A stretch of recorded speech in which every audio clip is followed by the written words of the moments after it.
വീട്ടിലൊക്കെ പറഞ്ഞ സമയത്ത് സമ്മതിച്ചില്ല. ഈ ACC എന്ന കോഴ്സ് വല്ലാതെ അങ്ങോട്ട് എവിടെ എത്തിയിട്ടില്ല. Hello, welcome back.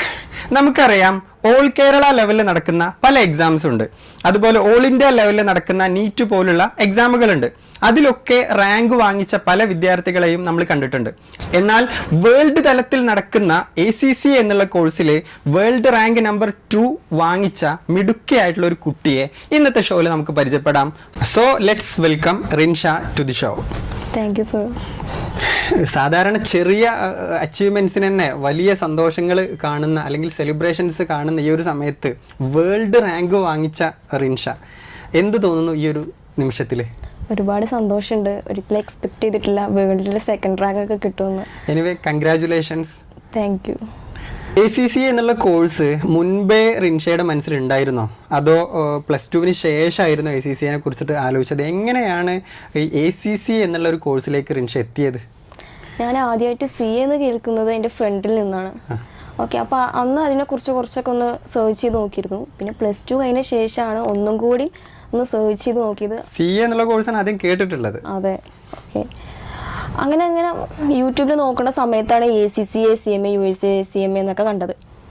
അപ്പോൾ ACCയെ കുറിച്ച് കുറച്ചും കൂടി ഞാൻ ഡിസ്കവർ ചെയ്ത സമയത്ത് അത് ഗ്ലോബൽ കോഴ്സാണ്, നല്ലൊരു കരിയറാണെന്ന് തോന്നി.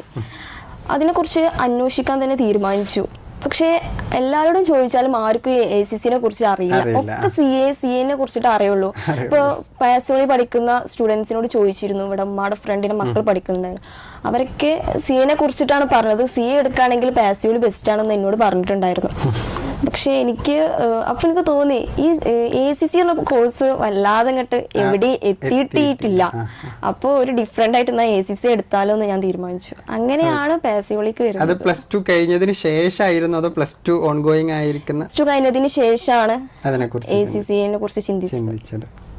റിൻഷ +2 ഏത് സ്ട്രീം ആയിരുന്നു? കൊമേഴ്സ് ആയിരുന്നോ അതോ സയൻസ് ആയിരുന്നോ? ഏത് സ്ട്രീം ആയിരുന്നു റിൻഷ? സയൻസ് ആയിരുന്നു. +2 സയൻസ് ആയിരുന്നു. +2 സയൻസിൽ നിന്നാണ് ACC എന്നുള്ള കൊമേഴ്സ് ഫീൽഡിലെ കോഴ്സിലേക്ക് വരുന്നത്. അത് എന്താണ് അങ്ങനത്തെ ഒരു മോട്ടീവ്? ഞാൻ സത്യം പറഞ്ഞാൽ ഒരിക്കലും ഒരു ഇഷ്ടപ്പെട്ടുകൊണ്ടല്ല സയൻസിലോട്ട് വന്നത്. പിന്നെ കറങ്ങി തിരിഞ്ഞ് എങ്ങനെയോ സയൻസിലോട്ട് എത്തി. പക്ഷെ എന്നാലും കൊമേഴ്സിലോട്ട് ഒരു ഇൻട്രസ്റ്റ് ഉണ്ടായിരുന്നു. പിന്നെ എന്താ ചെയ്യാ, നമുക്ക് വിധിച്ചത് നടക്കുന്നു പറഞ്ഞ പോലെ തന്നെ സയൻസിലേക്ക് എത്തിപ്പെട്ടതാണ്. അതെ, അല്ല ഒരിക്കലും ഇല്ല. പിന്നെ അന്ന് 10th കഴിഞ്ഞ സമയത്തൊക്കെ നമ്മൾ ഏറ്റവും കൂടുതൽ പ്രയോറിറ്റി കൊടുക്കുക ഫ്രണ്ട്സിനല്ലേ. അപ്പൊ കൂടെ പഠിച്ചവരൊക്കെ സയൻസ് എടുത്തു, ഞാനും സയൻസ് എടുത്തു. പക്ഷെ പിന്നെ തോന്നിയിട്ടുണ്ട് എടുക്കണ്ടില്ലായിരുന്നു. വീട്ടിലൊക്കെ പറഞ്ഞ സമയത്ത് സമ്മതിച്ചില്ല. ഓൾറെഡി യൂണിഫോം വാങ്ങിച്ചു, അതുപോലെ തന്നെ ബുക്കും കാര്യങ്ങളൊക്കെ വാങ്ങിച്ചു.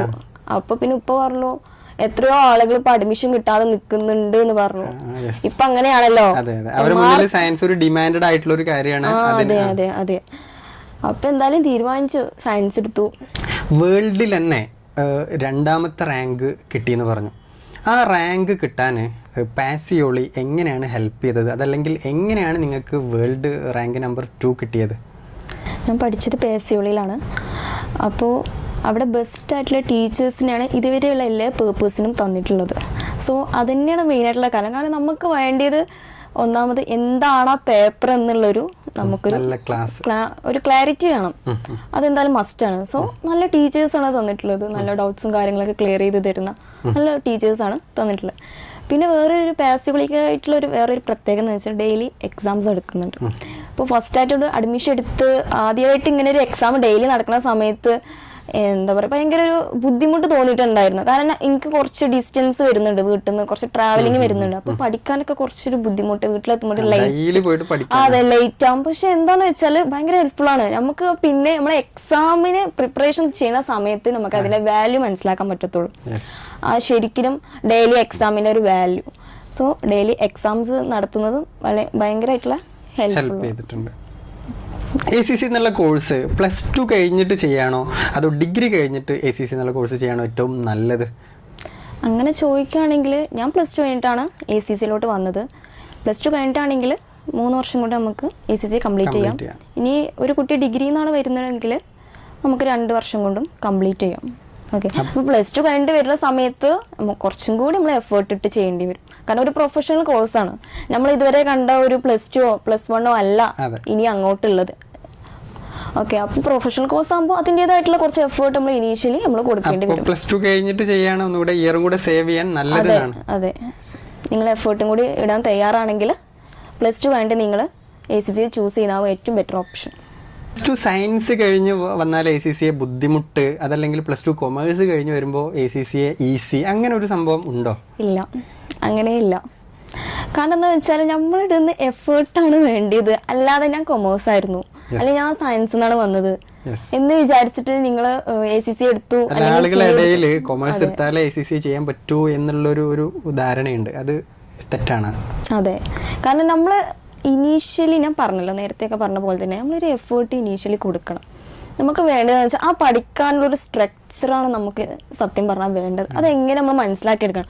ഇനീഷ്യലി നല്ല ബുദ്ധിമുട്ടുണ്ടാകും ഒരു സയൻസിൽ നിന്ന് വരുന്ന സ്റ്റുഡൻറ്റിനെ സംബന്ധിച്ച്. കാരണം നമുക്ക് കൊമേഴ്സിൽ കുറച്ച് മെയിനായിട്ട് നിൽക്കുന്ന കുറച്ച് ടേംസ് നമുക്ക് പഠിക്കാനുണ്ട്, അതെന്തായാലും വേണ്ട. പക്ഷെ കൊമേഴ്സ് എന്ന് പറയുന്ന സ്റ്റുഡൻസിന് അത് വേഗം പറയുമ്പോൾ അങ്ങനെ മനസ്സിലാക്കാൻ പറ്റും എന്ന് വിചാരിച്ചിട്ട് നമ്മൾ എഫേർട്ട് ഇടാതെ നമുക്ക് ACC എന്ന കോഴ്സ് അല്ലെങ്കിൽ ഏതെങ്കിലും ഒരു പ്രൊഫഷണൽ കോഴ്സ് നമുക്ക് കംപ്ലീറ്റ് അതിന് ട്രാക്ക് ചെയ്യാൻ പറ്റത്തില്ല.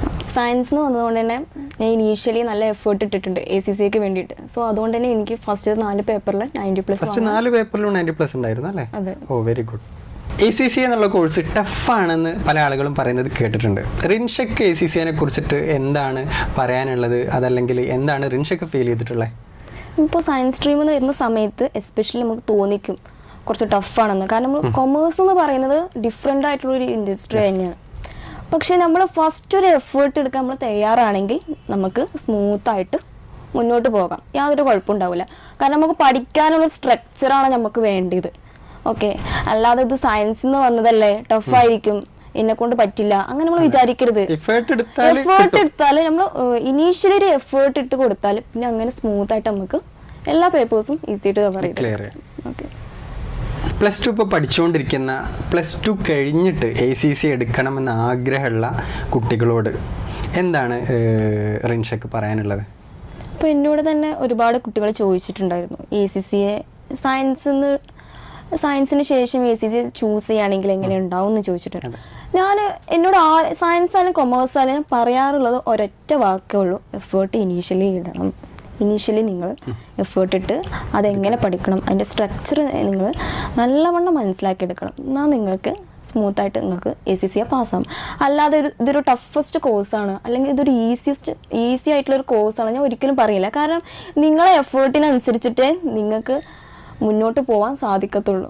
അത് 100% അതാണ് റിയാലിറ്റി. ACCയെ പഠിക്കാൻ ഉദ്ദേശിക്കുന്ന ഒരു കുട്ടിയാണെങ്കിൽ ഞാൻ സജസ്റ്റ് ചെയ്യുക പാസ്യോളി തന്നെയാണ്. Anyway, thank you for your time. ഇനിയും അടുത്ത പേപ്പറുകളിലും നല്ല മാർക്കും റാങ്കുകളൊക്കെ ഇനിയും നേടാൻ കഴിയട്ടെ. ഒപ്പം പെട്ടെന്ന് തന്നെ ക്വാളിഫൈ ചെയ്ത് നല്ലൊരു കമ്പനിയിൽ ജോലി ചെയ്യാൻ സാധിക്കട്ടെ. All the best for your future. Thank you sir.